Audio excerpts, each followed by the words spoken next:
Delhi NCR में पिछले कई दिनों से प्रदूषण की मार झेल रहा है और दम घोंटू हवा में रहने को मजबूर लोगों के लिए शुक्रवार की सुबह बेहद खूबसूरत आई है, क्योंकि गुरुवार देर रात से ही शुक्रवार सुबह तक दिल्ली एनसीआर और कई अन्य राज्यों में बारिश हुई है और इस झमाझम बारिश का सबसे ज्यादा असर दिल्ली एनसीआर के प्रदूषण पे पड़ा है। आपको बता दें, जहां एक तरफ 400-500 एक्यूआई लगातार पिछले कई दिनों से देखा जा रहा था, बल्कि 700 के पार भी एक्यूआई पहुंचा था, वहीं शुक्रवार की सुबह एक्यूआई 100 से नीचे दिल्ली और एनसीआर में दर्ज कराया गया है, जो कि कई दिनों के बाद इतना कम एक्यूआई आया है। यानी कि हवा जो है वो शुद्ध है और प्रदूषण में कमी हुई है। इसकी पुष्टि भी की गई है प्रदूषण नियंत्रण बोर्ड की तरफ से कि शुक्रवार की सुबह बारिश के बाद और जो झमाझम बारिश हुई उसके बाद प्रदूषण में गिरावट आई है और एक्यूआई दिल्ली और एनसीआर में 100 के नीचे पाया गया है। इससे पहले आपको बता दें कि कृत्रिम बारिश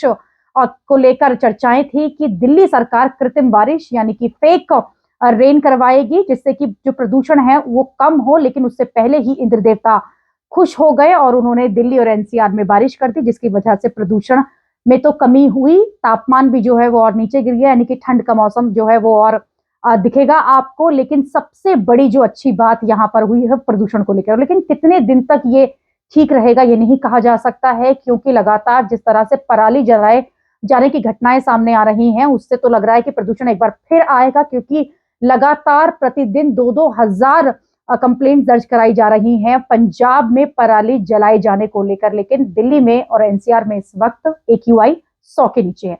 अभी के लिए इतना ही। अगली खबर में आपसे फिर होगी मुलाकात। देश और दुनिया की खबरों के लिए आप देखते रहिए, आप जुड़े रहिए पब्लिक एक्सप्रेस न्यूज के साथ। धन्यवाद।